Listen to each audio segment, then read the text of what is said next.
We have our 5 games for review, and then we were going to do a review of the Kings Indian defense. Looks like some interesting material, and yeah, thank you all very much for joining.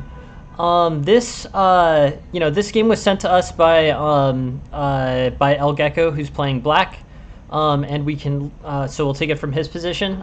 This is a Petrov's defense: knight f3, knight f6, 3 knights, 4 knights, d4. And yeah, this is this basically is a pretty straightforward response to the Petrovs. Hey, El Gecko, you're number 1. You're the first on the list, so thank you very much for joining the stream. Let's take a look at this. Thanks for being here, and thanks for participating and contributing to the stream. But yeah, so d4 here is white's second most popular response. Pawn takes pawn, knight takes pawn, and then black has a choice of a number of different moves. The main line here is bishop to b4, followed by knight takes c6, b takes c6, bishop d3, d5. Okay, well yeah, that's a no, I think some people are here. I met. Yeah, so d5, and then basically potentially attacking d4 on the next move. But overall, yeah, pretty. Hey, welcome everybody. But d4 is a pretty strong response to this. Black deviates with queen e7 here. Queen e7 is interesting. Let's take a look. So queen e7 basically allows for some potential threats on c7. I see that with the knight. So like d knight b5 maybe. But it also attacks this pawn on e4. The proposed responses for white are like bishop to d3, bishop to e2, bishop to g5. All of these sort of effectively defend. Basically. So in the Petrovs, frequently these e-pawns are exchanged, and right now basically white has lost his d-pawn versus his e-pawn, and basically this is and basically this is an interesting opening. Bishop to b4 is the most commonly played, but queen e7 is an idea, but not an easy one for white to capitalize on. So, there's a big difference in eval, here, 1.6, but I don't see an obvious response or an obvious way that white's going to get in. So either bishop to g5, knight b5, but it's difficult for me to see at least a superficial reason why queen e7 is so much, is so different in terms of eval than bishop to b4. Let's look at this. So d6 and bishop c5 both look reasonable. Bishop c5 I sort of like, that basically looks like a Scotch game with a few, extra move transpositions. Bishop e5, bishop e3, bishop b6, knight c6, b takes, e5. And here, this is sort of a, it's basically a congested position. Potentially black will have the opportunity to play bishop a6 and make it a good bishop. But here, I don't know, like maybe knight to g8 might be the best move. After this bishop takes e3, bishop takes e3, f takes e3, and then knight d5 is the main line actually, which seems to lose a full pawn, but I don't know. I guess white's pawn structure is so mangled that that's really okay. Queen h4 here, check. G3 or king d1. Say g3, queen b4, queen d2, and this is just one of the sidelines that black can play out of bishop c5, trying to transpose this Scotch 4 knights game Scotch into a more standard Scotch game. So yeah, so knight c6, d4, pawn takes, queen e7. So now basically we are in we're in a non-theoretical position. The theoretical position was bishop to b4, but queen e7 is an interesting sideline. It puts pressure immediately on e4. I bet it's not really that, I bet the analysis is being sort of ungenerous with it. And bishop to g5, as a follow-up, gives black some opportunities to sort of reorganize. Knight takes d4 makes sense. Knight takes d4, h6, bishop h4, g5, bishop g3, d6, maybe. And basically, this. Actually, no. That sort of leaves the queen on d4 as able to attack too much. Probably a better transposition involves bishop to g7 if h4 and g5 are going to get played. So let's look. Bishop g5 gets played, h6, bishop takes f6. I guess that's an interesting question. A mistake is a tough. It's hard to assess those things. Objectively speaking, based on engine analysis, generally yes. Generally, those are considered to be mistakes. The engine best moves are considered to be the correct. Are considered to be the book moves. They're usually the same moves. I guess I would say it depends on how intentional it is. Basically, you're accepting you're accepting an inefficiency, right? Like your eval is generally going against you. Yeah, thanks, Jack. I don't know if I have, but it was definitely some good opening theory there. Yeah, so it does. It puts pressure on e4.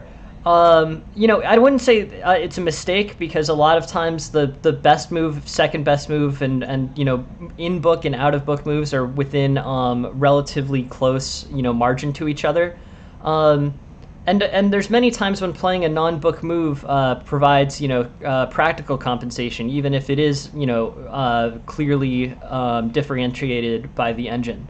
But it's an interesting question. So yeah, I guess I would say the strongest is generally theory, but just the fact that you have left theory does not necessarily make a move bad. It makes it unusual. Unusual, solid or unusual not solid, depends. But yeah, I don't know. I guess given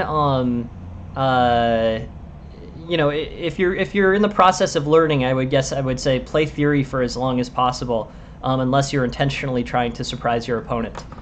Hey, FIFA Boy, thank you very much for joining the stream.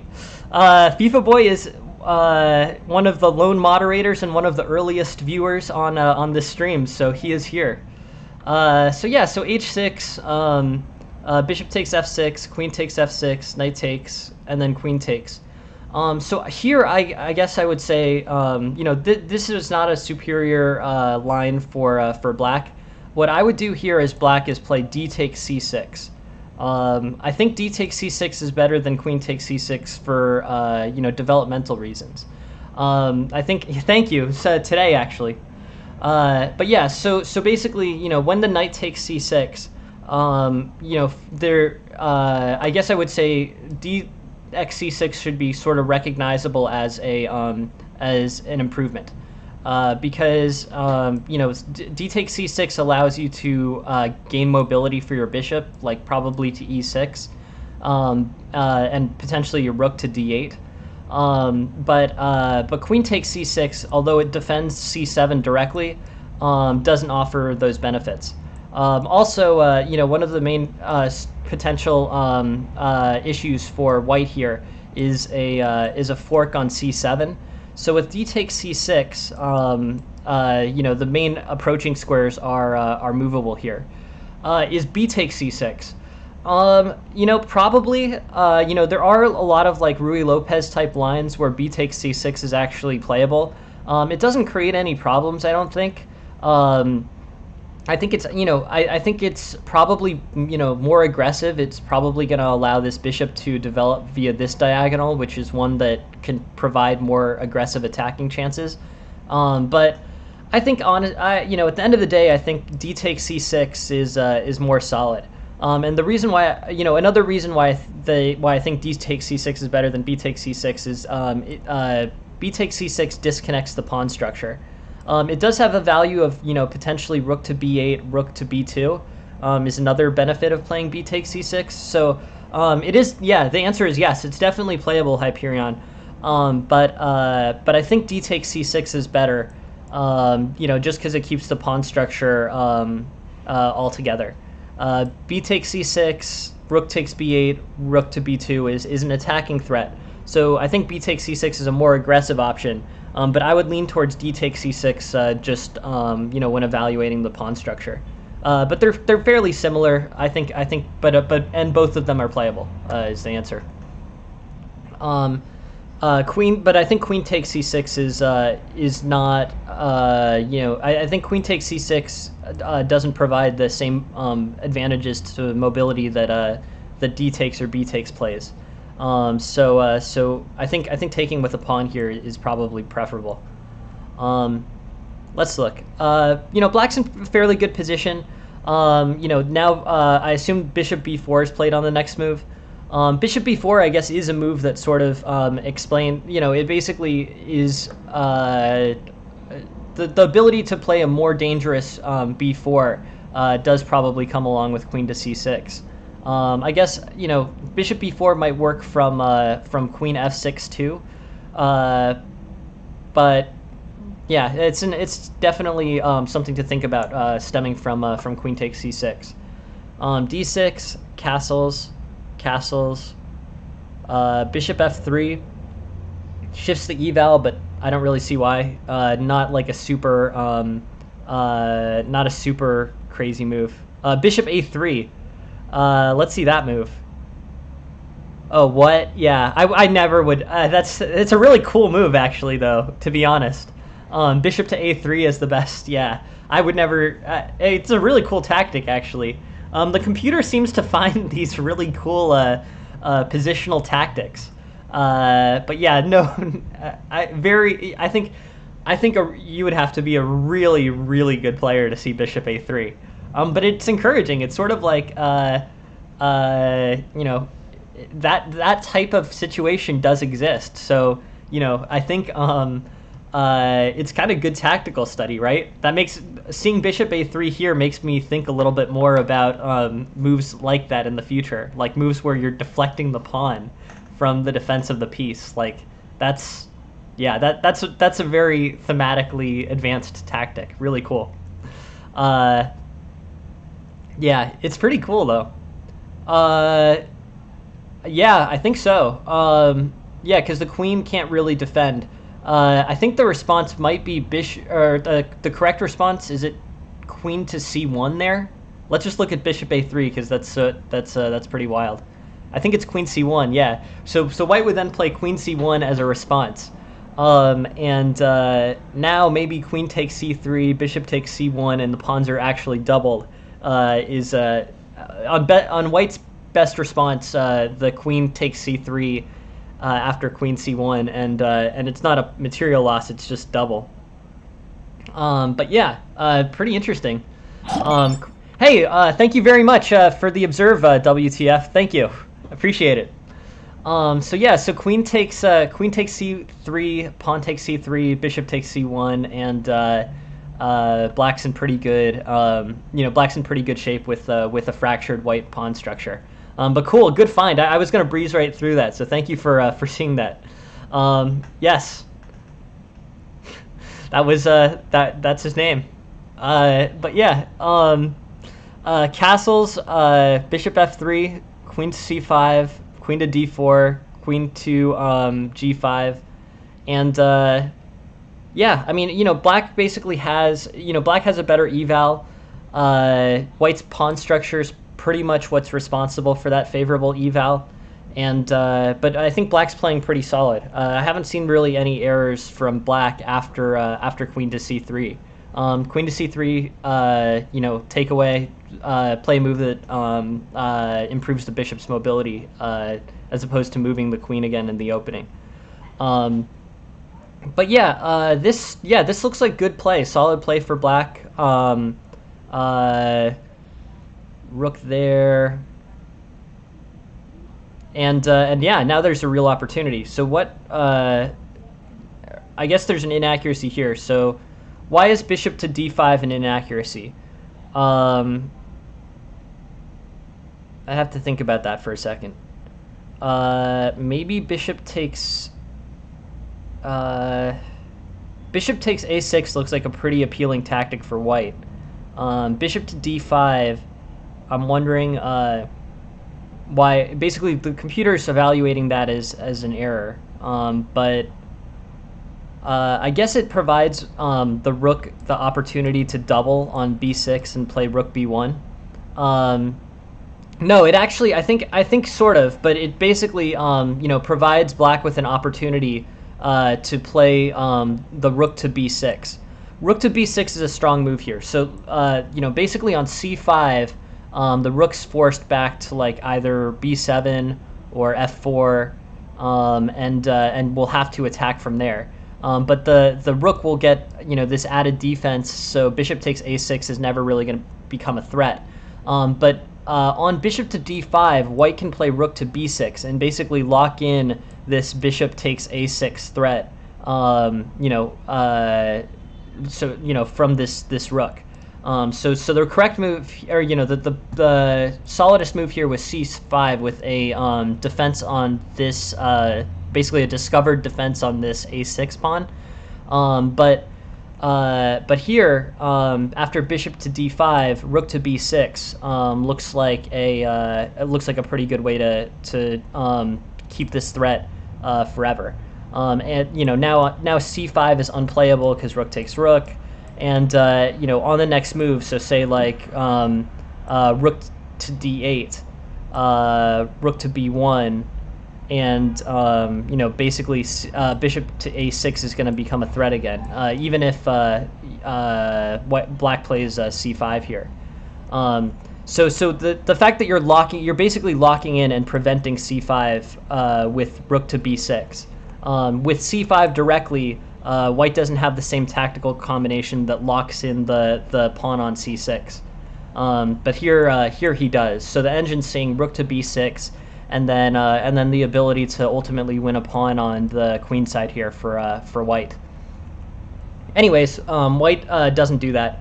White instead plays bishop to a6, and then black plays c5 and gets this awesome discovery and wins at least one of the pieces. Rook takes, and this is a really good position for black now. Yeah, I mean, it's a good win for sure. Basically you played accurately, and then saw this tactic that allowed you to win a piece, and a piece is generally enough to win the game. So overall strong and good idea. I guess in terms of takeaways from this game, things to think about in the future.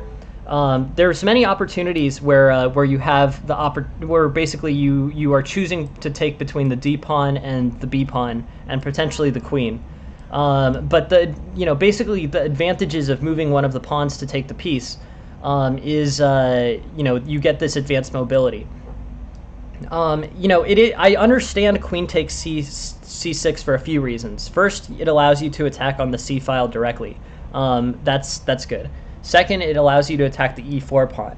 And third, and I think this might have been why one would be tempted to play it, is it keeps the pawn structure from getting doubled. And that that is something that has value. Not doubling the pawns is better than doubling the pawns, all things equal. But in this particular case, queen takes c6. Basically the value of the it was good, beginner. Yeah, no, we went through them. I think yesterday night. They were interesting. Sure, yeah, beginner. If you send the game over, we'll add it for tomorrow morning at 10 a.m. Eastern. So D takes here allows this open file for the bishop, or this way allows this open file for the bishop. But basically, the value of the extra mobility for black is worth the doubled pawn that you would get. So I think that logic, not avoiding the doubled pawns, is something that theoretically makes sense. But in this particular case, black needs to develop. So accepting a, not particularly bad doubled pawn for later in the game is worth is worth the development, or the better opportunity for healthy development of the white bishop, and potentially the open file for the rook on the d file. But yeah, so anyways, I think that's one thing to consider in this game. One takeaway is I think taking with one of the pawns is better.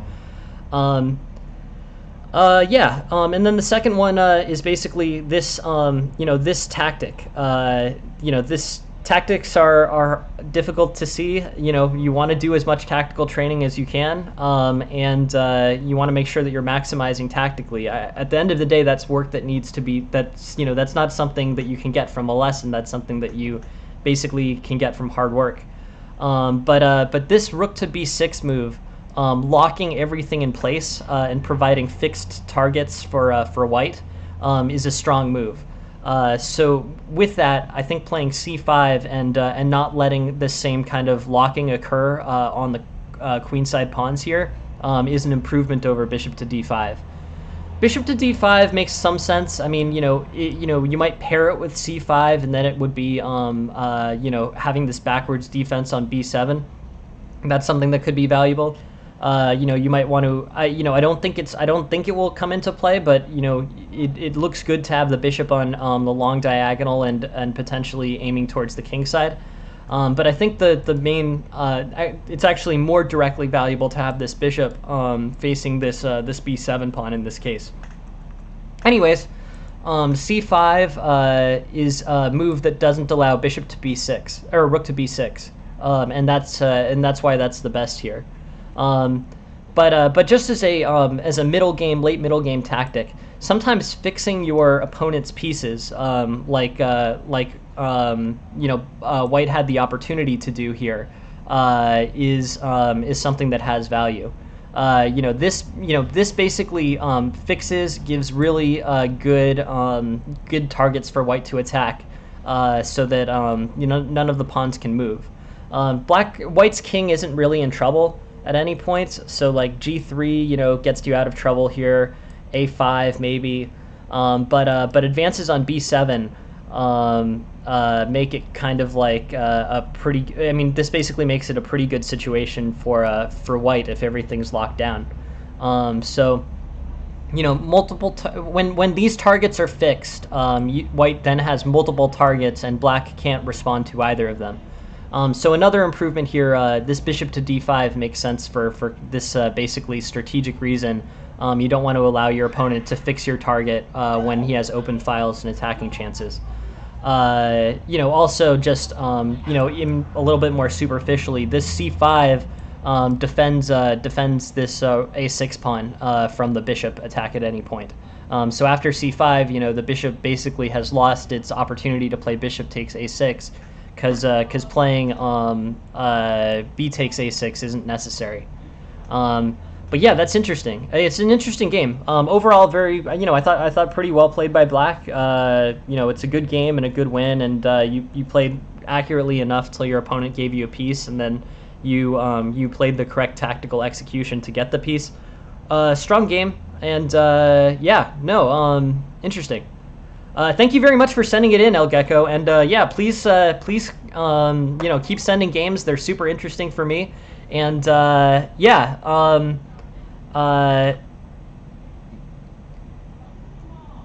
that rook b6 move, but I think those are two small takeaways. But I really appreciate you sending the game, and really appreciate you having you on the stream, and please keep sending them, and feel free to participate. But thanks so much, El Gecko, and hope to see you again soon.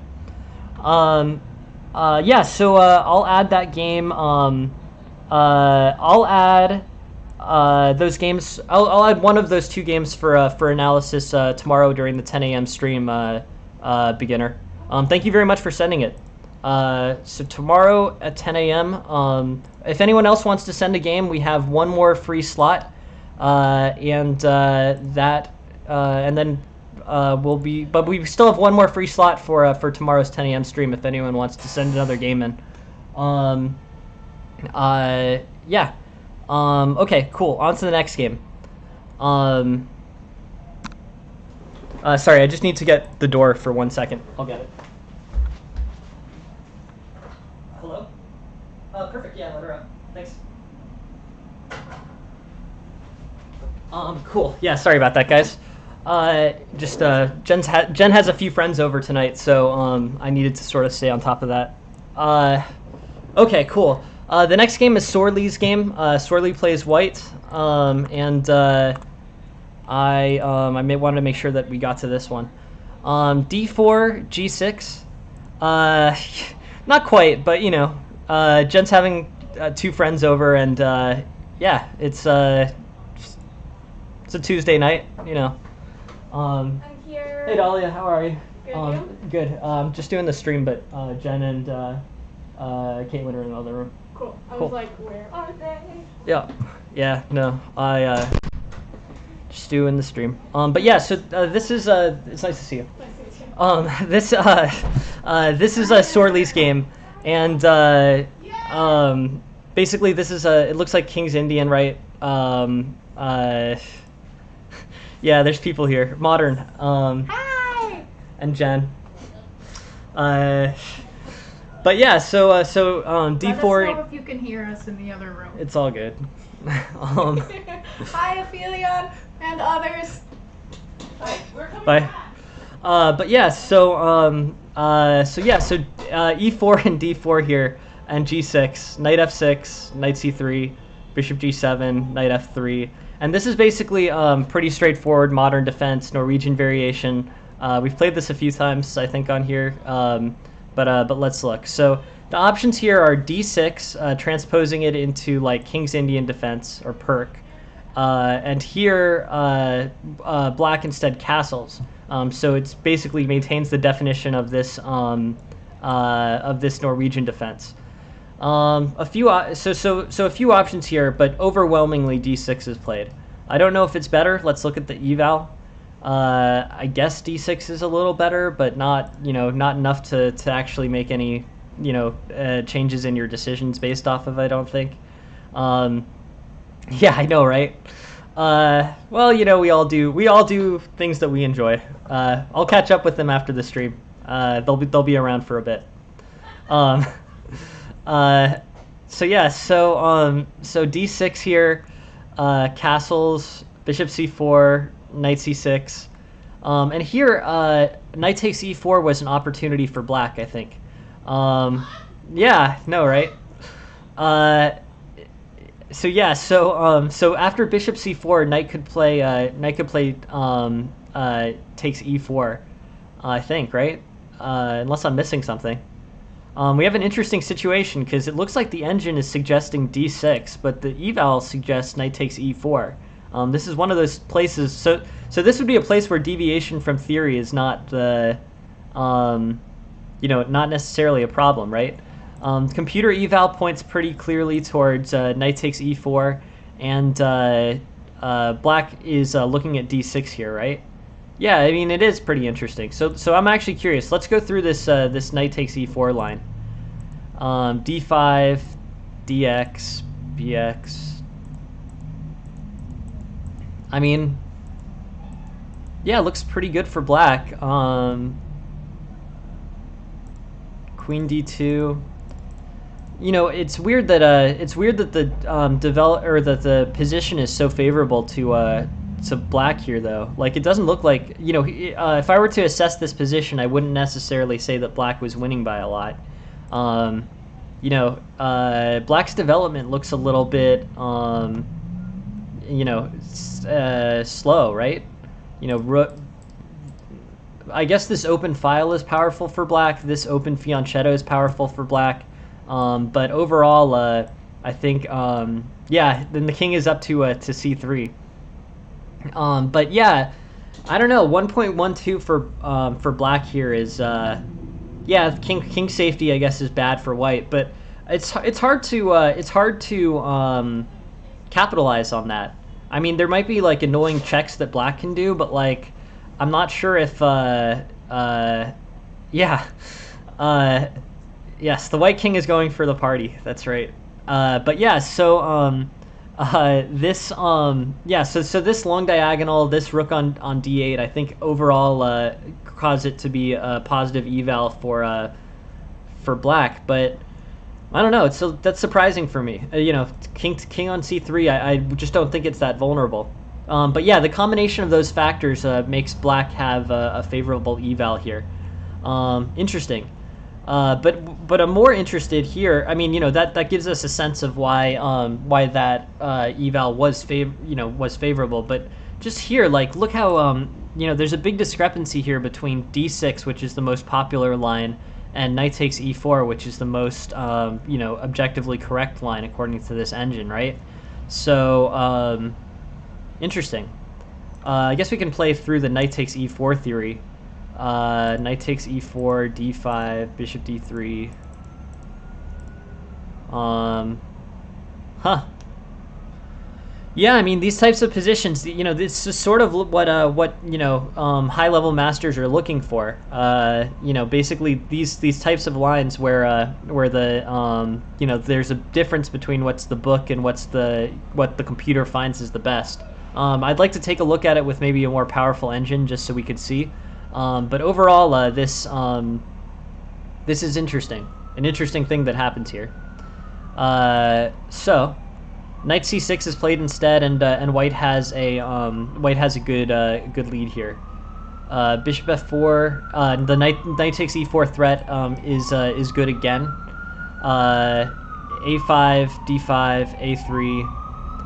And overall here, it looks like a pretty interesting and sort of tactically complicated situation. White has a good position. E5 probably isn't an overextension here. On e5, knight would play, the computer's recommending knight to d5. I'm more curious about knight to h5, because that looks more annoying. Knight d5, I think, just wins a piece, right? Or just wins a pawn. So knight takes, c takes, b takes. And then, white has basically consolidated a material advantage here. But knight takes f7, e5, and yeah, good discovery, I guess. But yeah, overall, I think white's playing pretty well. Are there any improvements for white's game here? I'm not 100%. Sure about that. I guess knight to knight to e5 seems a little bit premature. I guess I'm sort of curious, why is knight is knight to e5, like, what's the logic behind that? There's threats on f7, and maybe potentially like bishop takes f7, knight takes c6. But I'm not seeing the reasoning behind that move super well. It doesn't improve white's white's control of the center. I mean, this control of the center is actually better than this control of the center. Overall, I don't know if that's really an improvement. There's a number of other moves here, but this feels a little bit awkward and vulnerable on this diagonal. So knight d5, and then like knight h5, I guess, is where my eyes go. But knight c5 was played, knight takes f7, and this really got tactically complicated. In fact, I think from here, basically, rook takes appears to be forced. You guys are funny. But yeah, so knight takes f7, and rook takes, I think, is forced, and a forced kind of liquidation there. Knight d6 and this discovery on the queen. But overall, I think it's pretty much. I think this is pretty much better for white here. Like f3 maybe. But I don't know. Rook e1. So yeah, so I guess I would revisit that knight to e5 move. I think knight to e5 is an overextension. I hope it would be good to know sort of what the threats that white was going for there would be. But knight to e5, knight to c5, and knight takes f7 lead to a great position for white. White ends up winning the queen and winning the game. But a few interesting things going on with the engine there. So let's go back to this. D4, G6, Bishop C4, Bishop F4, and yeah, but I want to go back to this. So knight takes E4 here looks pretty good, and is not the book move. In fact, the book is still recommending D6 here. I don't know where the knight takes E4 moves are going, but yeah, that seems to be an improvement. E5, A3, knight A6, castles, C6, takes C6. But yeah, this seems to really be a good win for white. Anyways, let's hey, thank you very much for the observe, Anchorless. I appreciate it. Thank you. So here, what does what should white be doing if not knight to E5? Otherwise I think it's pretty solid. White got a good strong attack in. The knight E5 I just think is too aggressive. It ends up playing out fantastically here, but I think it doesn't really end up providing white with a solid attack. E5 maybe, H3. Okay, I mean E5 makes sense. E5, knight to H5. Geez, like bishop to G3. White has a little bit of a liability with that pawn in the center, but overall, I think white's in pretty good place. Anyways, yeah, interesting. Otherwise, excellently played game, a short one. And I think the only improvement really that I can provide, I could nitpick on these games after, or, basically on the situation after, the queen is won. But I think the main opportunity for improvement here was on that knight e5 move. Knight e5 is sort of a conceptually too aggressive move. White, I think, needs to make a more complete development before he starts launching an attack here. Also, just the placement of the knight in front of the pawn is a bit awkward. But yeah, anyways, this move is interesting. I guess maybe White was looking for an outpost here and figured that this knight couldn't be attacked because the c6 pawn would hang. But anyways, that's of all the moves that White played. There were some excellent tactical ones, but I think this knight to e5 was a little bit premature. E5 or bishop to g3 maybe, or rook to e1 here. I would advise before knight to e5. But yeah, anyways, great attack for White. Won that queen. Cool discovery. Knight to d6 wins the game pretty much right there. And overall, yeah, well played. Thanks for the game, Sorley. Yeah, no, I appreciate it. Thank you. Let's look at Natis's game. Natis is next and playing black. Oh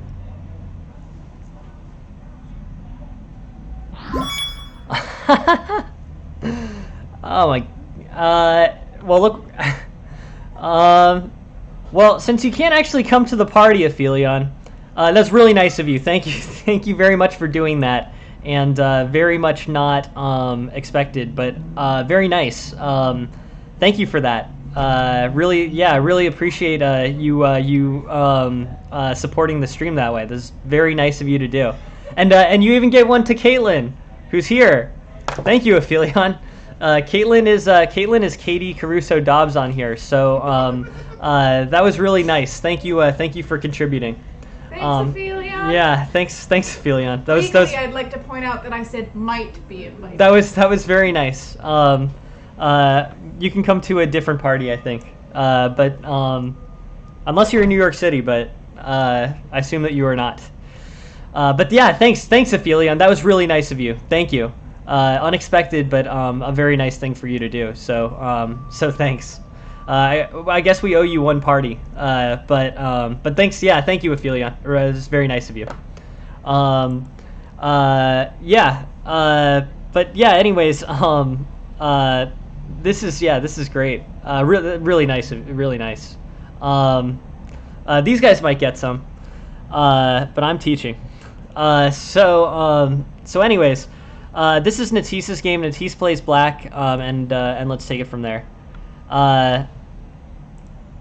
So e4, e5, knight c3, knight f6, bishop c5, and yeah, interesting. Bishop g5, knight takes, pawn takes, h6, bishop h4. Yeah, this looks like pretty straightforward, like 4 knights game. Bishop c5, I'm not sure is the way to do this. I think basically knight to c6 is sort of needed. After bishop c5, knight takes e5, and there probably are some crazy like Traxler type lines or something like that that that make this sort of playable. But I don't know. I think you're steering into territory where you're giving the e5 pawn and the e4 pawn is defended, so it's a little bit more of a challenge. Anyways, bishop to c4, knight to c6, d3, knight a5, bishop to g5, and here options are d6 or knight takes c4, d takes, h6, d6, and yeah, here basically black's traded into a relatively normal position. Bishop takes f6 is an idea. Queen to d3 is an idea, but black is pretty much equalized. I think getting that that knight taking c4 was enough to swing the analysis. Well, we owe you one party, man. If you wanted to go. I'm holding Jen accountable for that promise. But it's very nice of you to donate the subs. Very, very appreciated. Thank you. So anyways, castles, rook g8, a3, bishop h3, b4, and black's basically improving on his attack. No, it's really nice of you. Thank you. And I hope everyone who got a sub can come by for more streaming. It was a very nice gift of Phelion, so yeah, thanks for that. So anyways, here basically I would suggest not hanging the pawn on e5. Knight to c6 defends the pawn, and that opportunity kind of resolves.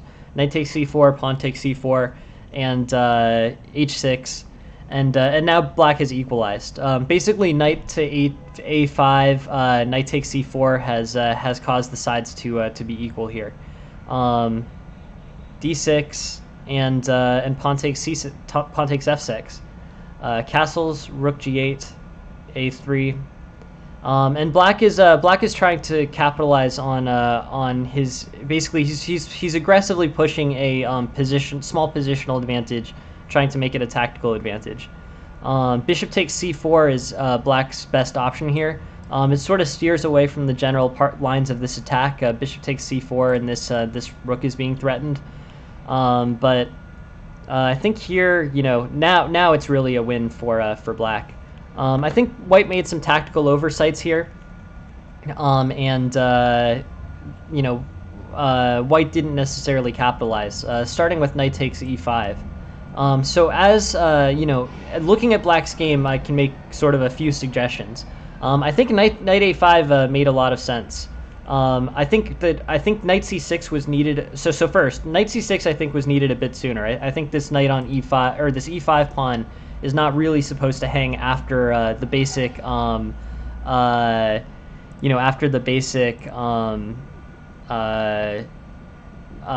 first two moves, attack, that attack, knight f3, knight f6, e4, e5. After those four moves, I think you pretty much have to defend the pawn on e5. It's no longer undefended after knight c3.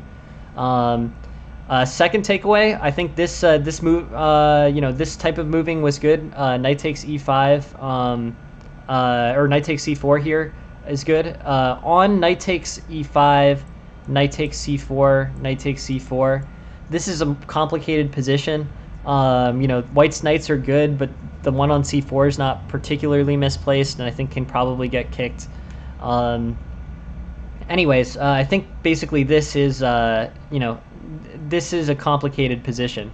But given that knight takes e5 is still not played here, knight takes c4 gives you an advantage. D6 defends the e5 pawn, really cementing the fact that the knight's not going to take it. Pawn takes f6, castles, rook g8 is good, a3, bishop h3, and overall here, basically after bishop takes g2, I think it's really a good position for black. Best response here is bishop to g3, but then bishop can take the rook, so that's a win of an exchange and probably enough to win the game. Yeah, no, exactly, Aphelion. Totally agree. I think that basically after the e4, e5, knight f3, knight f6. That's the time when that's as long as black should leave that pawn undefended. After that, knight c6 or d6, I think should probably be played. Yeah, no, I agree. So a5, knight a5 is in inaccuracy given that white can play knight takes e5, but it worked out great with bishop to g5. Here black's basically equalized. So I'm not sure. Yeah, so I don't think I would recommend knight a5 if that pawn's not defended. Maybe knight a5 is a good general concept, but maybe d6 first. So like d6 here is probably the book move. Yeah, so if we look at the book here, 75% of the games are d6 defending this e5 pawn, and knight f5 is next to be played. So like bishop a5 and then knight a5 is a very common move after that. Doubling that pawn on c4 I think is a good idea. Plays out well for black. Yeah, so I think that's one of the main tactical opportunities for black to equalize out of the Guaco Piano, or even Ruy Lopez. That knight a5 trading for white's good bishop usually ends up being a pretty good play. Anyways, yeah, so this is cool. Knight a5, knight takes c4 tends to be a pretty solid possibility. And then all of this tactical, white basically makes a few oversights, but I think applying pressure on this king side works pretty well. Maybe this attack could be a little bit slower. Black never really gives up his lead here. B4, bishop takes g2, bishop takes f3, discovery, and wins a bunch of stuff. White could have played bishop to g3, in which case, so say after rook g8, bishop to g3. Here, bishop. Oh well, he needs to defend that c4 pawn first. So the engine is advocating playing bishop to takes c4, which sort of slows down your attack. But yeah, overall, Natisse, a good game. I would say that you really want to make sure that your tactics are as strong as possible. My standard theory is an hour of tactics a day for a month. Chess Tempo, chess.com, Puzzle Battles, Puzzle Rush. If you do that, I guarantee you'll improve. It's basically you really need to just put that work in to raise your game up. I think that's the next step for you, and I think it'll work if you do it. Pretty confident. Overall, an interesting game, and but yeah, I think these types of tactical opportunities can you can allow much fewer tactical opportunities to your opponent. And overall play much cleaner tactical shots, against your opponent. So basically, good game, and I think I think you got a great attack going.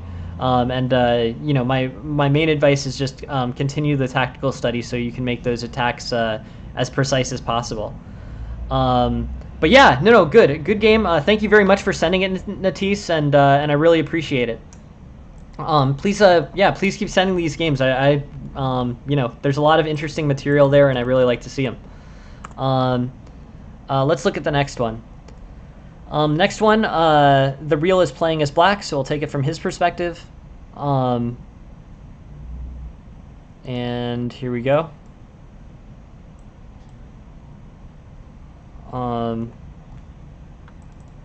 Sorry, this small pop-up is okay, cool. So let's take this from black's perspective, the reals game. E4, E5, knight F3, knight C6, bishop C4, knight F6. Two knights against the Italian game. D3, bishop to B4. Bishop to B4 is kind of an interesting play.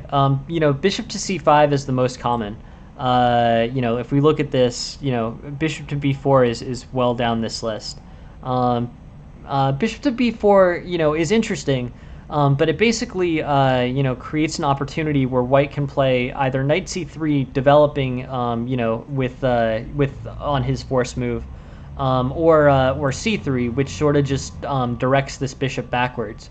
C3 comes with the problem that it does take away white's C3 square for the knight, but here. And it basically, on bishop to c5, d4 can be played. But I think c3 is a good move because often in these types of openings, a theme is knight to d2, knight to f1, knight to g3. That in that period, there's no there's no real disruption to that. There's no disruption to that plan coming from c3. So bishop to b4, allowing c3 to be played, basically with tempo on the attack against the bishop, which then has to move. It's a move that basically helps white. So I think I would play kind of the more. I think this two knights defense is good, but I think on d3, black should go for something a little bit more traditional, either bishop to c5 or bishop to e7. H6 is also played in many games. I'd play bishop to c5. Yeah, thanks, Crocky. We will. I'll add that game for tomorrow morning at 10 a.m. Is when the next open slot. So we'll look at that game, Crocky, at tomorrow morning at 10 a.m. Eastern, unless you prefer. Unless you prefer 6:05 p.m. Eastern tomorrow. We can get to it then as well. So yeah, whichever. If you don't say anything, I'll do it at 10. But if you prefer 6, I can put it for 6. Up to you. But thank you very much for sending it, and we'll get it. We'll get it in very soon. Okay, cool. 10 a.m. Eastern is it. We will. That will be at the end of the 10 a.m. Eastern time stream tomorrow morning. Thanks for sending it, Crocky, and thanks for contributing to the stream. So bishop to c3 I think or bishop to c5 I think is a better idea. Bishop to b4 allowing c3 is just too much tempo for white. So say instead bishop to c5, c3, d6, and d4 may end up being played anyways, relatively soon, but castles, a6, and this, this basically takes us into very mainline Guaco piano theory. Okay, but let's look at bishop to b5. Now bishop c5, and I'm sort of, basically I think this is a little bit strange because, this is a position that happens a lot in the Guaco piano, and there's 1,200 games here, but I'm sort of wondering how they happened because white has an extra tempo. It's kind of interesting, but there's many games actually played out of this. The mainline response is d4. Second is bishop to b5. D4 and black basically faces a lot of the problems that he generally does with with d4 being played in the Guaco piano. D5 gets played, knight takes d5, queen b3, and basically another relatively familiar looking Guaco piano position. But yeah, so here bishop to b5, c3, d6, and then castles immediately before d4, d6, and now d4. So this is basically one of the this is basically one of the main strategies in the Italian game. White gets this d4 push supported. If pawn takes, pawn can retake.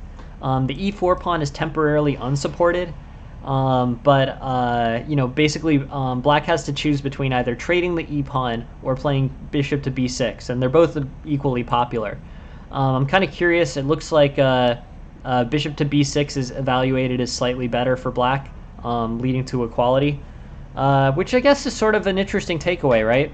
You have two equally popular opening lines in a pretty common Italian game position. So, bishop to b6 being the bishop to b6 being the second most popular, but objectively better.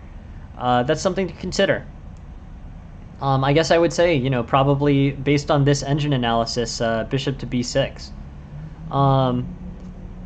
Yeah, no, I agree. I think knight takes e4 and I think you're right about that. I think rook e1, and then maybe rook e1 can potentially pin the knight.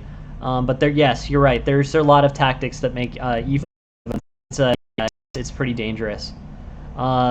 But yeah, I'm more impressed sort of by this this bishop to b6 being solidly better than pawn takes d4 here, because they are both equally well played.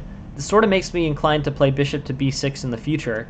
I play the Italian game, so I go up against these lines pretty frequently. One of the things that I do in the Italian game is I play queen f6. It's usually not objectively that good, but it does take the opponent out of the book. A lot of good wins with the early attacks.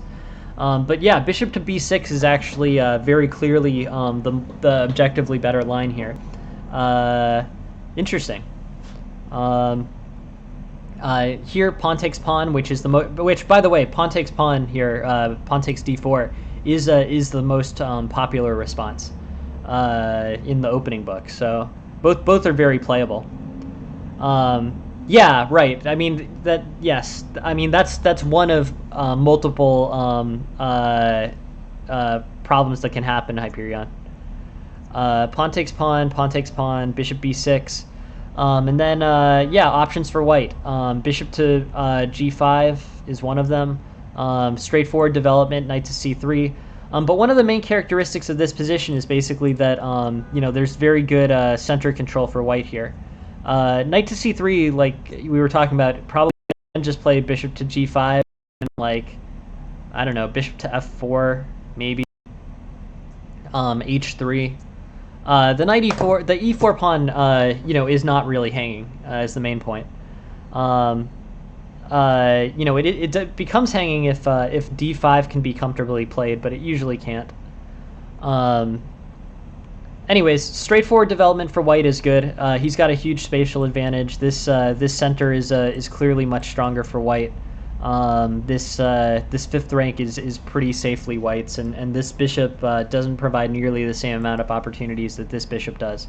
So, bishop is basically on a restricted diagonal.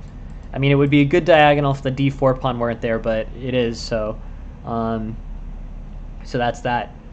Knight e5, bishop takes, knight takes, queen takes f3. I think basically black is...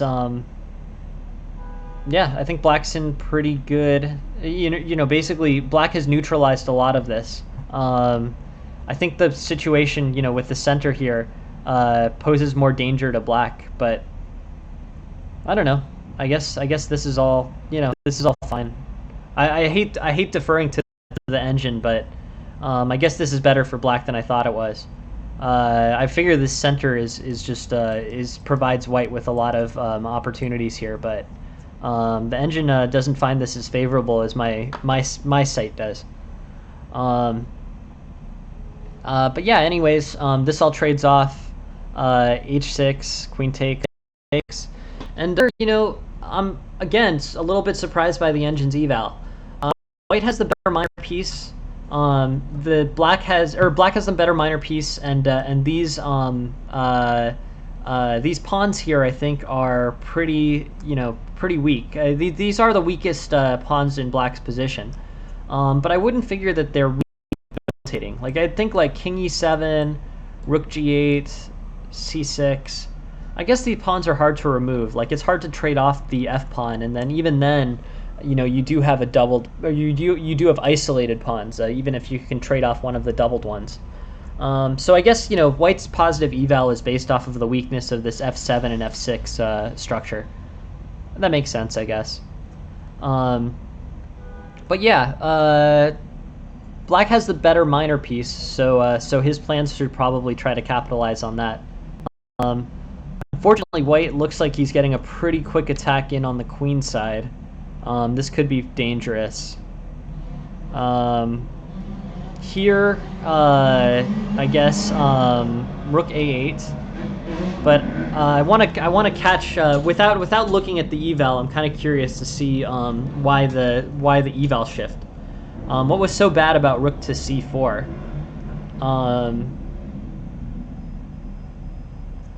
I don't know. Let's try to figure this out now. I guess rook to c4. Okay, so you want to? I'm happy because I actually solved this one without the computer. But rook to c4 has a key problem, which I think if you look for another minute, you would all see, if you haven't seen it already. Rook to c4 stops this a pawn from being defended correctly. The ideal defense of this a pawn is the weakest part of white's position. It's an isolated pawn. It's on an open file, and unlike the e pawn, it's easily attacked and can't be supported by any of white's pawns.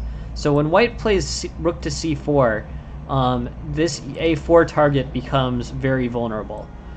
So rook to a8. And then exactly Hyperion. This rook to a8, rook to a1. I mean, it probably isn't necessary this move because it's already defended once.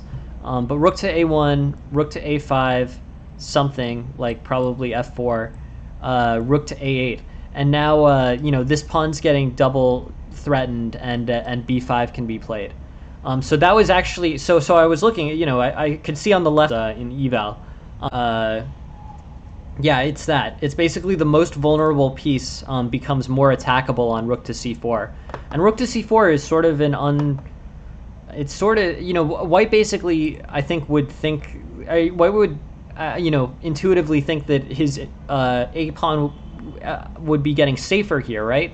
Like, it's good that this a pawn is getting an extra defender on it, because it is the weakest piece on the board for white. But the way in which it's defended here makes it. So here, rook to c4, rook to a8, rook to a1, rook to a5. Here, this is better for black, and he's going to be able, particularly because b5 also threatened, so that on b5, that rook can't maintain itself on the c file. Maybe this might even be more dangerous than that. Like, let's say this line, where like the king goes to f2 or something, since nothing can be really progressed here. The rook has to move, right? Pawn takes isn't playable, so the rook has to move. And then maybe after like rook c2 or rook c1, let's say rook c2, I think b4 is actually the better response for black. The engine disagrees. I guess it's rook takes a4, rook takes a4, pawn takes a4. It's a pass pawn either way. But I was thinking b4 is strong because these pawns are connected and passed. But this looks like it's getting close to a win for black. It's going to be really hard for white to hold this position against these two doubled pawns here, or these connected pass pawns here. They're very dangerous. Anyways, this overall leads to a win for white, and this is actually what happened in the game, right? This rook moves to c4. Black sees it. Black doubles his rooks on the a file. Or no, he doesn't double his rooks on the a file. He just gets by playing b5, which makes sense. Yeah, it's New York City, man. It's just there's all sorts of stuff going on, and there's a lot of stuff in New York City. It's interesting. I should probably close the window. I get less feedback. But yeah, this overall I think is is gonna be pretty solid for black. I think black basically wins this game. Against rook c4, rook c4 really was a tactical error here. b6 b5 gets played and it gets knocked off of that file after the rook's on a1. Interesting. Good job capitalizing on that for black. The real good work. Just thinking about this. Where can black have improved in this game? It was a pretty good game. I think especially at the end, there was strong pressure on that rook file, and that won it for you. Great idea, great execution. I like bishop c5 a lot more than bishop to b4 here. White gets a free development either of this pawn to c3 or this knight to c3. So I'm going to advocate going with bishop to c5, which is the most popular move next time. It was a good game. It was good execution by black on the queen side. But here here we know for future streams, and I know for future games. Here bishop to b6 is objectively better based on the engine. That's interesting and sort of news because e takes d4 and bishop to b6 are played almost as frequently at master level. So finding that bishop to b6 is significantly better according to the engine is news to me and reason to choose that one of the two options. Interesting. So that's improvement for that I didn't know until this game. Bishop takes, knight takes, and here, I guess I'm sort of wondering, maybe bishop takes. Maybe here just leave the bishop on f3. It's not very powerful there, but I understand taking it to separate white from his bishop pair. So even though is an inaccuracy here, I definitely understand it at least. The engine saying h6 or castles or a6, but I definitely understand it. I guess the engine's probably evaluating bishop to f3 on the basis of this move. Certainly in this position, this bishop is not providing much value to white. This diagonal is blocked off probably forever, right? It's never going to get through e4, d5, or g2. So trading for it is an idea. Here h6, bishop takes, pawn takes. Okay. But the engine is saying that black has better here.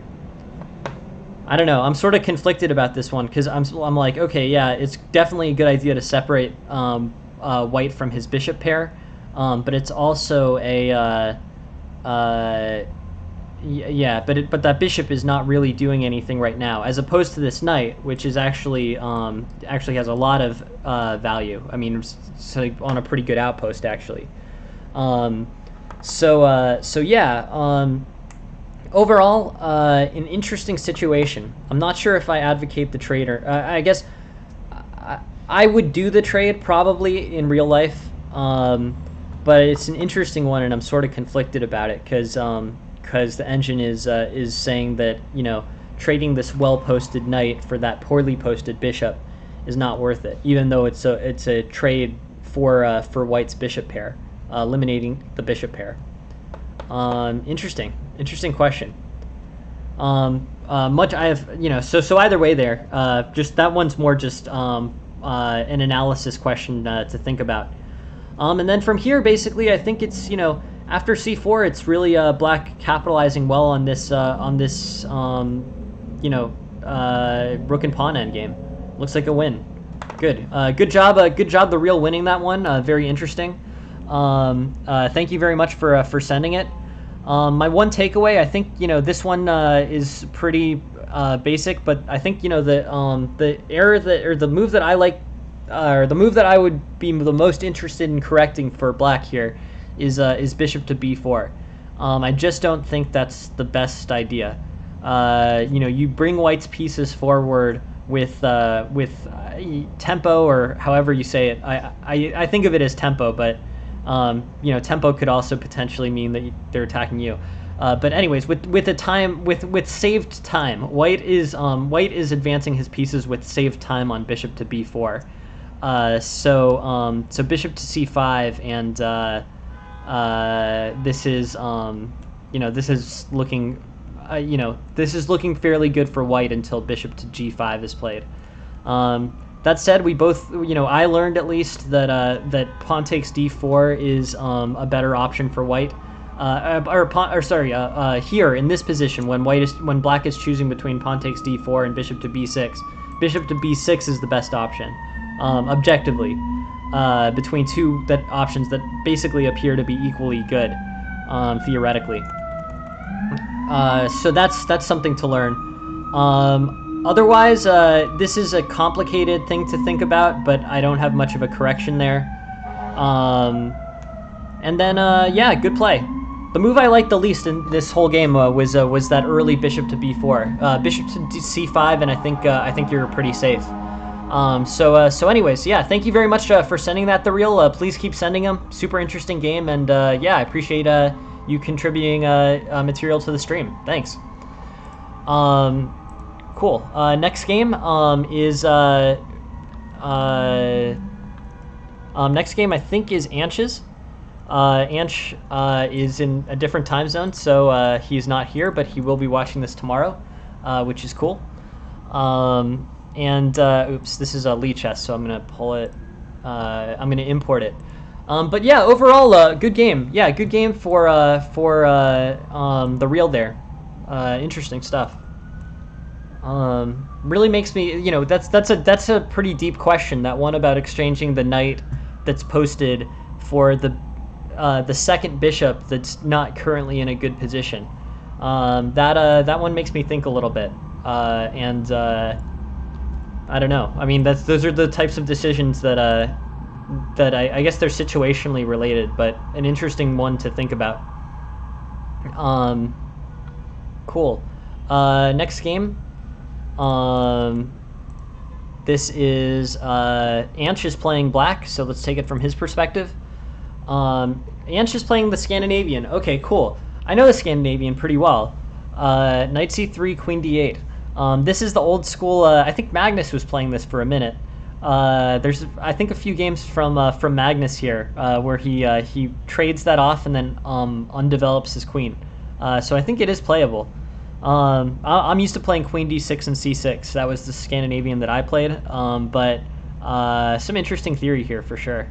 And it's sort of unexplored, because the Scandinavian was written off so long as a really amateur opening. But I think a lot of interesting material in the Scandinavian that hasn't been seen like a tremendous amount.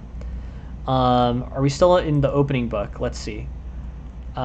Here, bishop c4, second most common, and c6 is the most common.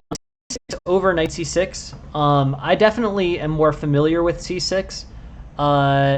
Basically one of the things that white can potentially do if you're not super careful on the black side is basically white, like knight c6 here, e5 may not be playable yet, but that threat is going to be available for the entire game.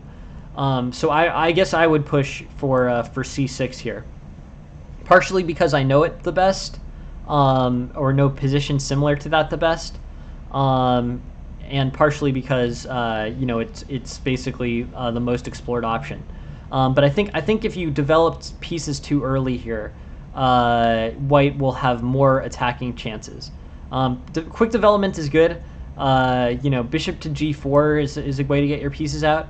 But especially knight in front of the pawn like that, when there's a pawn on running the knight c6 against the pawn on d4 is a little bit is sort of tactically tricky. Moves like d5 can become available for white and cause a problem for black. So I lean towards c6, c6 over other things because that's what I know. I'm sure a6 is fine too. let's see what the analysis says. So the analysis is pushing for c6, bishop f5, or a6.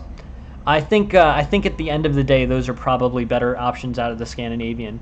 If there's a specific knight c6 line that you know well, maybe.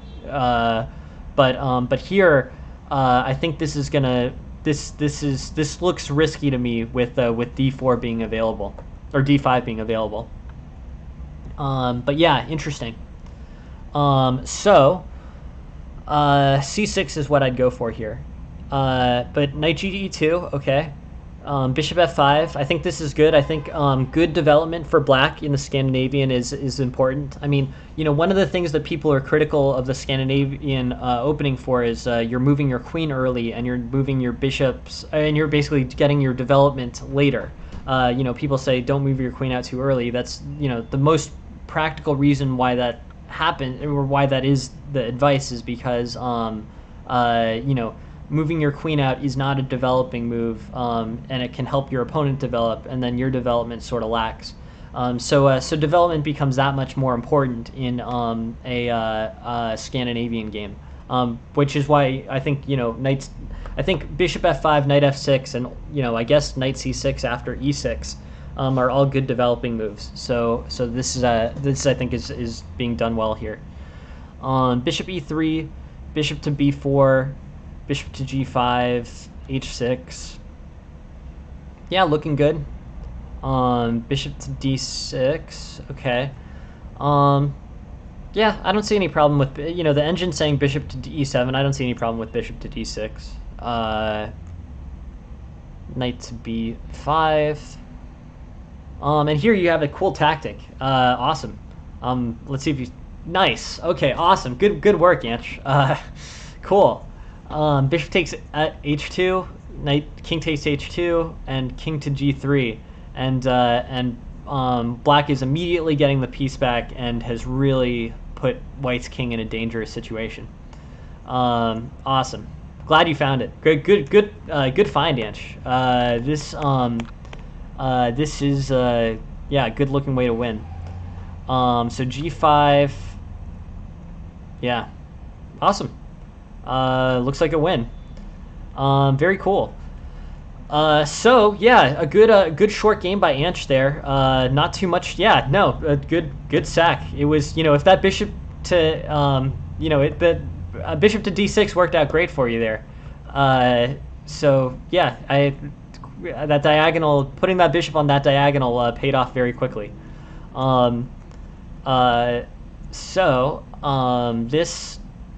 This is good. Good stuff. I'm thinking everything basically made sense. The only move that I would look at is this knight c6 move. It looks dangerous. It's probably playable. Yeah. Well, you're my girlfriend, Jen, so yeah. You're the best. Thank you. I'm flattered that you're watching. There's 3 cute girls in the other room, and you're the one watching. And you're the one watching the chess stream. So what are you guys doing? Anyways, but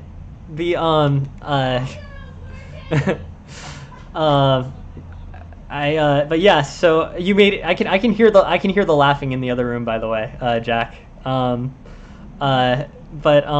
yeah. This is It's nice of you guys both, both in this apartment and out of this apartment to be watching here. Anyways, this good sack on h2 by Anch, and I think here this d6 this e6 prevented d5, but knight c6 looks risky. Might still be playable, but risky. Just facing off against this d5. I'm seeing this. Let's seeing this attacking structure. C6,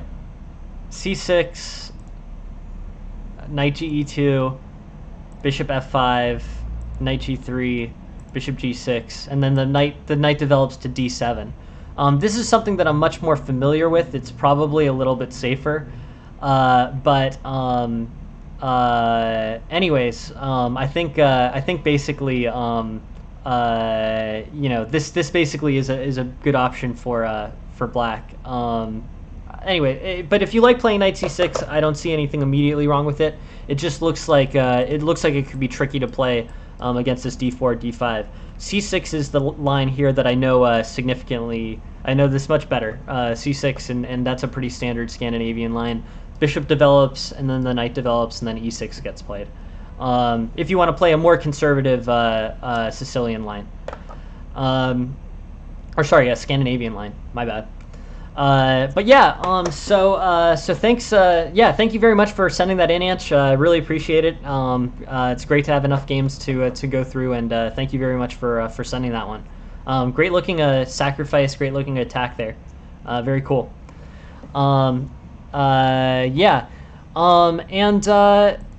Yeah, so the next and final thing that I wanted to do is Aphelion recommended. I think it was Aphelion recommended we take a look at the King's Indian defense. I'm super interested in doing that. So let's take a look at some of the King's Indian defense theory. So King's Indian defense is basically defined by d4, knight f6, c4, g6, right? Or at least on the black side, it's basically characterized that way. That's the knight f6 g6 structure is the King's Indian defense. Other ways we can go for this. I think the best way to explore this opening, which I'm super interested in, is so you play it as black. So let's take it from black's perspective. Okay, I play something similar as black, right? I play the Grunfeld. So the Grunfeld is d5 for black on the next move. So it goes knight c3, d5, or some other similar line. Like there's an f3, d5 Grunfeld. There's I guess there's probably a queen to b3 Grunfeld, but there's a number of different opportunities here. But it basically transposes into the Grunfeld by playing d5 as opposed to playing bishop to g7. But let's look at the bishop to g7. King's Indian defense, normal variation, straightforward. Here, basically black has played a flank opening, and this is kind of an interesting move for black to play. Basically, it'll have some characteristics of the normal flank opening versus center pawn opening that we usually see. So, this pawn structure, e5, c5, d5, b5, is basically this is all basically controlled by white. So e4, knight f3 are two big possibilities here. e4, d6, and this is basically transposed into modern King's Indian defense. This kind of stuff. That was Caitlin, by the way, who's Katie Caruso Dobbs. So she that was one of the names that you bought a subscription for Aphelion. I'm sure she really appreciates it, and I'm really hopeful that she comes and watches on this stream. Is castles an option too? Yes, second most popular. So so d6 and castles here. This is d6 and castles are the options for black. This d6 is like a 90% move, and castles is a is the second most popular move. Let's take a look at castles. Yes, that's right. I actually think that's a great. It was really nice of you to get everyone a subscription, Aphelion. I feel like this, just since she's here and because she's my friend, and you guys don't have to, it would be super nice if you guys saw it. But yeah, you guys should go to that Sessions Live Caitlin Caruso. Jen works in the arts and on Broadway, and many of her friends are also working in the arts. And Caitlin is actively doing a singing stream right now. Just a thing if you guys are interested. It's Caitlin's my friend, so that's an opportunity to go watch her sing. But yeah, so you actually play e4 and then d6 before castles. Okay. All right, sure. So let's look at both. So castles is option number 2. I think either way it's gonna basically transpose into this, or this is the most common thing that's going to happen. They can all sing. So d6 and bishop e2, e5, castles, knight c6, d5. But overall here, basically this is going to be a position where white has a positional advantage against black. Yeah, that makes sense. I wouldn't surprise me at all. Seems like there is a good attacking position. But with many of these flank openings, it's sort of about maneuvering well in somewhat constricted position and coming up with the right time to play a move like f5. F5 here is the main line, and it's basically a determination of like when should black move forward. Okay, so you play d6. Interesting. Yeah. But anyways, I think transpositionally they're both castles and d6 are both playable. There's nothing bad that happens to black immediately if he castles. D6, say knight f3, and then castles is probably the the easiest response. Bishop e2, e5, castles, knight c6, and with that d6 move order, we're basically in exactly the same place.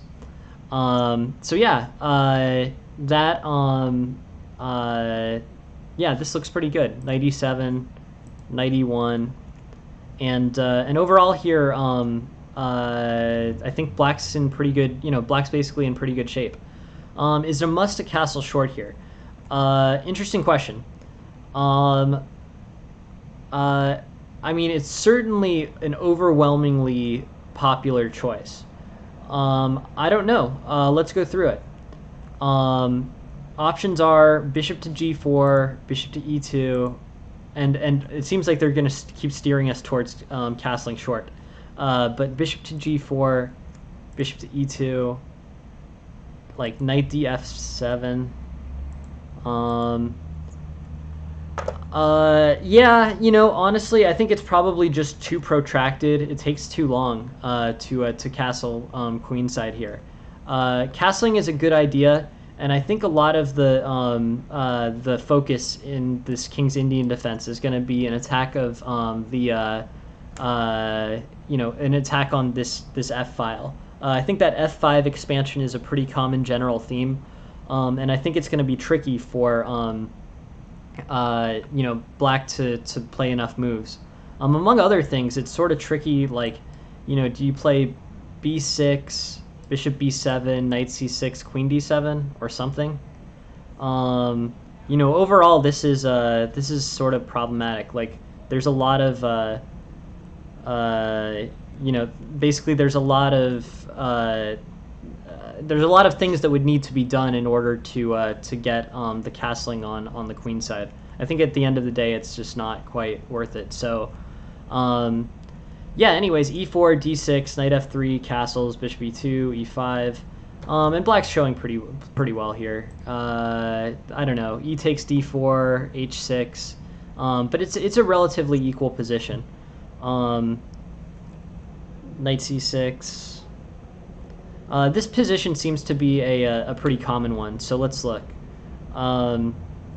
Knight to d7, bishop to e3, f5, and basically black is expanding on the king side here, as is pretty common, I think, in this opening. f4, bishop f2, g5, a4, knight g6. Interesting. I mean, it's sort of tricky though, because this this kingside expansion is not going to be infinite, right? Now we're at the point where having black has gone from having a basically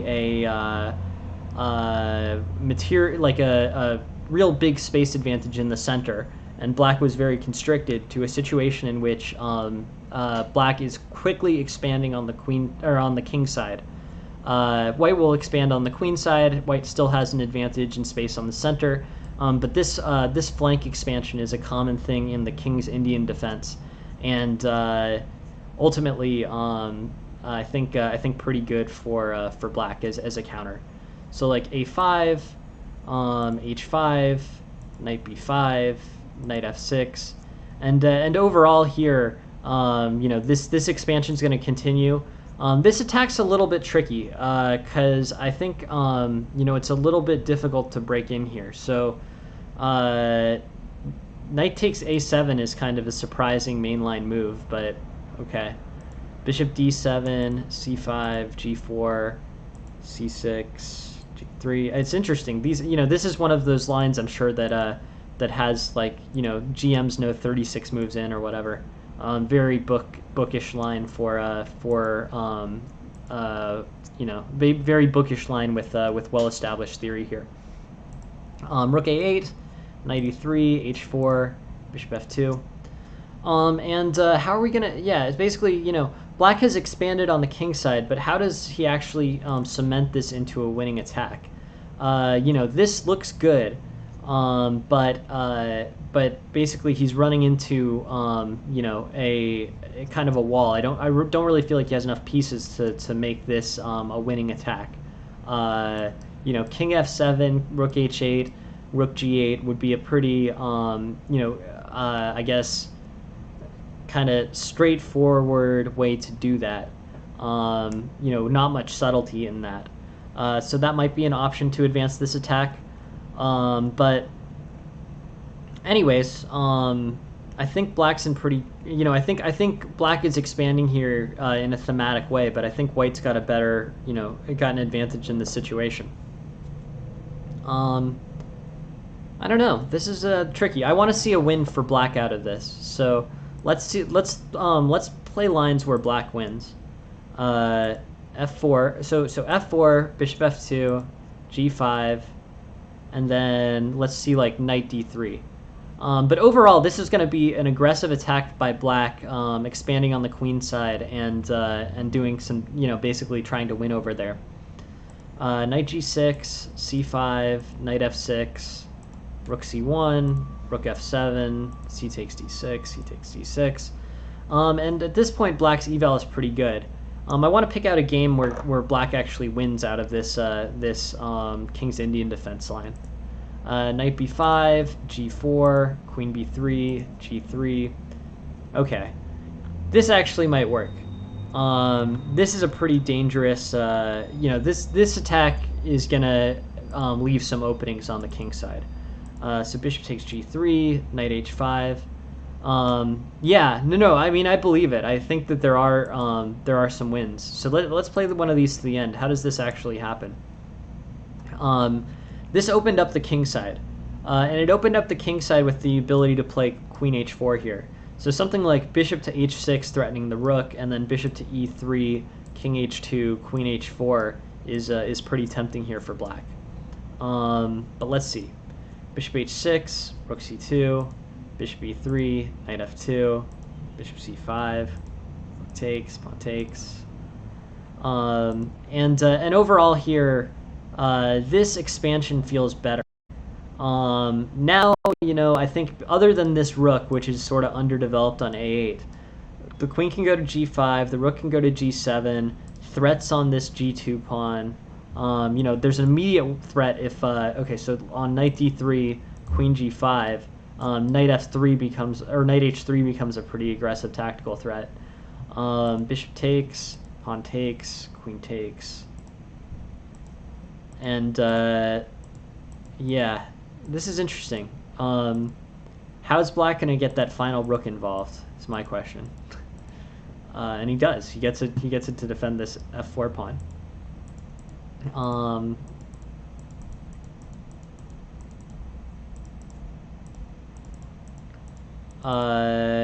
Queen h4. Awesome. Win for black. Cool. So yeah, let's see. Really interesting stuff. Okay. D6, knight f3. But I think basically this points to something pretty clear in this King's Indian defense. King's Indian defense I don't know super well relative to Grunfeld. But it does look like it provides black some attacking opportunities to be played on white's kingside post-castling. F5 is a really big expanding move and very much main line here. And I guess it depends. This is interesting. I mean, it sort of depends on how well black can, effectively attack the king side. All the main lines here.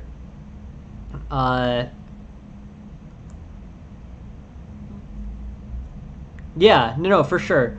D6 before castles, followed by E5 or C5. Yeah, I mean that's what happens here, and I think this is just fine. I think if they play E4, they'll follow with E5, attacking the knight. Okay, so they follow with E5 here. Interesting. So you castle and they play. Do they play E5 immediately here? Okay. I mean, it's interesting. Interesting thing. No, thank you very much for participating, because we can really know what to look at. E5 here. Okay. Interesting. Okay, if you, because it looks like there's still some lines here even after E5 D6. But okay, so if you play E6 and you castle immediately. Got it. Okay. So here you're saying castles, then E5. Okay. Interesting. I mean, yeah, this does look pretty restricting, right? I definitely understand. Yeah, and then knight e8, by the way, is the pretty much black's only move here, I think, right? And then f4. Yeah, so white gets a huge spatial advantage. Well, I mean, just by the way, Hyperion, the main line is d6. So it transposes a lot between d6 and castles. A lot of those both get played. So, but I can't. But d6 is completely fine there. It's the main line in this situation. Here, this is 80,000 games. Castles also playable is 7,500 games. But overall here, this basically is good for black. Castles, knight c6, d5, knight e7, and yes, but let's look at that e5 line. Because e5 is still playable here, or playable-ish, against this d6. Here, castles, e5, knight e8. Bad development for black. This analysis is not super favorable to that, and I think especially after like f4, black, white is running the risk of becoming overextended. So like a good push, like maybe d6 here or c5 here. I think those are the ways that you kind of undermine this this overextended center. Yeah. So d6, pawn takes d5 maybe. Could be a way to play it. 6, d takes e5, it takes. I mean, yeah, but it is dangerous. This engine line is not playing the most aggressive moves for white. Aggressive moves for white include like say castles here, e5, knight e8, and then like probably like h4, g4, h5. That looks pretty dangerous. How do we undermine that? Like knight e8, f4, d6, h4, d takes, c5. It looks like what they're pointing you towards here, when white builds up this big queen side. Hey, thanks, Aphelion. Cool. Let me check that out right now. Awesome. Would you like to take a look at that? You sent a game that we're gonna look at for sure tomorrow morning, Aphelion. E4, E5, F4, Knight C6, Knight F3, F5. So we're going through that one for sure. You want to add that Nakamura game to tomorrow afternoon? Well, I do. So we'll add it to tomorrow afternoon. That Nakamura game. That'll be interesting to look at. I'm curious. It's a good. It'll be a good demonstration of continuation.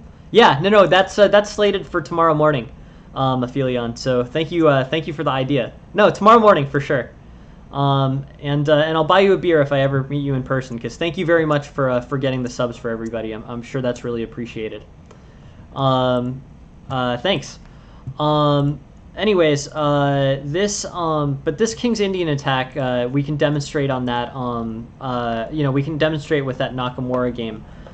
Main thematic concepts here are going to be expanding with f5 and attacking the white king side. This is after black castles, with f5 as sort of a leading move. Bishop g7, d6, knight f3, castles, and basically here e5. Black's in good shape, ready to expand on f5. But I want to look just for a few more minutes. But we've established the thematic concepts of the opening, which at the end of the day I think are the most important in terms of determining how to play it. Castle kingside, wait for white to expand in the center, and then be ready with f5 to aggressively attack black's kingside. We'll have that instructive game tomorrow where Nakamura, I'm sure, gets some awesome win, and we'll see exactly how execution can be maximized. But King's Indian defense in general, white gets the center spatial advantage, and then black gets a kingside spatial advantage post castling. And with great execution, black can break open white's kingside. The center is going to be pretty closed in general, so that increases black's chances of coming up with a winning attack. And then I just want to close on looking a little bit more at this line that you mentioned, castles over d6. Yeah, no, it is interesting. I mean, black, black plays a very aggressive kingside attack out of the queen pawn opening, and that's. I don't know. I guess that does happen, but I don't feel like that's super common. But this opening is basically built for that. So that's interesting. Something cool to think about. Yeah, no, it's like a modern. It sort of has some modern characteristics where white's pawn structure gets overextended, especially if like f4 is played. Then moves like d6, c5. Threatening the centralized white pawn structure is pretty good. Interesting. Yeah, no, I think white's expansion is vulnerable, and you capitalize on that either by undermining the center if it's really too quick, or later if the position closes, attacking on the king side. Yeah, right. This is a very clearly. Alekine's defense structure for white. Yeah. Okay. Cool. We'll add it to the list. Maybe on Wednesday morning, we can do a Grunfeld defense. Grunfeld I know of a lot better, to be completely honest. Grunfeld I know well, so we should be able to get pretty far on the theory there. But yeah, so how do so the question is, how do you refer, in the situation which it sounds like you're not super interested in, but if you are to castle kingside and then face opening structure here. Knight e8, f4, d6, and then basically let white expand and then aggressively undermine it with d6 and c5. Here, knight f3, pawn takes, knight takes, and then I think it's c5 on the next move. The other alternative, pawn takes, f takes e5, c5. Challenge aggressively on against the expanding opening structure here. If it gets overextended with moves like e5 and f4, that looks like Black's best strategy. It does require probably some tactical, good at tactical execution in such an open position. But this pawn structure gets very mangled. So like d takes c5, this pawn structure is pretty rough for white. Anyways, I seem to be going over, and this is a super nice, super good analysis. It was super nice of you to contribute those subscriptions, Felion. Thank you so much for helping with all of that and supporting the stream. Means a lot to me, and I really hope it encourages everybody who's subscribed to come to come by and join us and contribute material to the stream in the future. I really appreciate having all of you guys here, even the ones watching in the other room. I really hope you guys have a good night. And thanks a lot, Aphelion. It's really nice. And I appreciate all the games you send and all the all the interest in the stream. It means a lot to me personally. But yeah, thank you all very much for being here. Have a good night. And the next stream is at 10 a.m. tomorrow morning. Look forward to seeing you there. Have a good one. Good night. Bye.